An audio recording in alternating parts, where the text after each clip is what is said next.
Bonjour, nous voici devant France Télévisions pour dénoncer le silence assourdissant des médias, entre autres autour des effets indésirables graves liés aux injections anti-Covid-19. Vous, les médias publics, financés par nos impôts, avez le devoir d'informer, pas de censurer. Pourtant, les morts, les mourants et les blessés de ce soi-disant vaccin Covid-19 sont traités comme des sous-citoyens, invisibles à l'écran. Nous demandons instamment que les médias cessent de minimiser, de ridiculiser ou d'ignorer les nombreux témoignages des victimes post-injection Covid-19, dont celui de mon ami Laure Maséas, que j'ai l'émotion de représenter aujourd'hui devant France Télévisions. Je la cite. « Aujourd'hui, je prends la parole au nom de Laure Maséas, qui aurait voulu être ici, mais dont l'état de santé ne lui permet pas. Sa voix, comme celle de tant d'autres victimes des injections anti-Covid-19, ne doit pas être étouffée par vos silences médiatiques. Pour elle, c'est la double peine. Ces maladies incurables sans traitement et votre silence face à ces appels à l'aide. Sa vie a basculé après l'injection Covid-19 fin 2021 à l'âge de 42 ans. Chaque jour, Laure en endure les séquelles. Une encéphalomyélite myalgique avec hypométabolisme cérébral, un SAMA, une perte d'audition avec acouphène permanent, une perte d'autonomie et une multitude de symptômes qui l'épuisent. Laure se déplace maintenant avec une canne ou en fauteuil roulant, elle qui était pourtant tellement active. Pourtant, Laure est là, à travers ses mots. Elle fait partie de ces oubliés que vous, les médias, relégués dans l'ombre, oubliés par les chaînes publiques, par les journaux, par ceux qui devraient enquêter et protéger l'intérêt général. Mais Laure refuse de disparaître dans cette censure imposée. On nous dit que c'est rare, que ce n'est rien.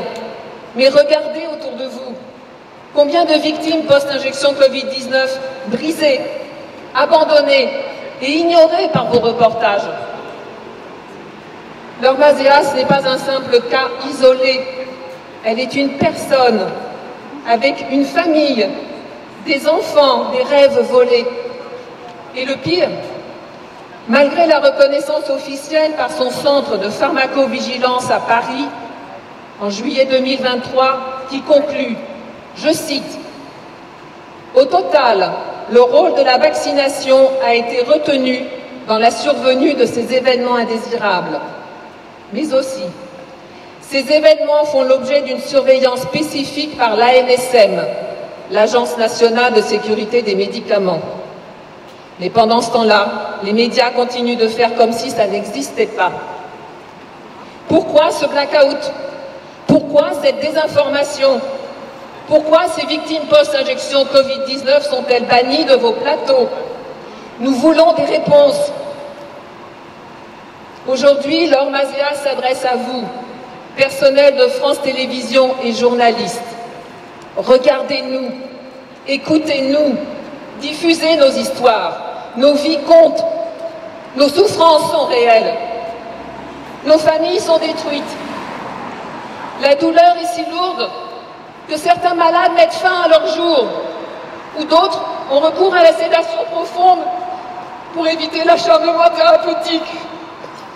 Nous sommes là pour que ça change, pour des enquêtes indépendantes, des débats équilibrés, une recherche médicale et la fin de cette omerta médiatique. Laure s'est longtemps déplacée pour témoigner, mais son état s'aggrave. La fatigue, la douleur, l'impact des émotions ne lui permettent plus d'être présente. Pourtant, elle tient à ce que son message passe à l'antenne. Elle se bat pour que les victimes post-injection Covid-19 ne soient plus invisibles. Elle ne demande pas l'impossible, juste que les médias écoutent, reconnaissent, informent vraiment et fassent de la prévention. Laure Maséas n'a pas choisi d'être malade. Mais aujourd'hui, à travers ces mots, elle choisit de témoigner. Pour elle, pour tous ceux qui ne peuvent plus parler, pour que vous ne détourniez plus le regard et que vous allumiez enfin la lumière sur la vérité. Merci de nous entendre et de nous diffuser. Bravo. Merci.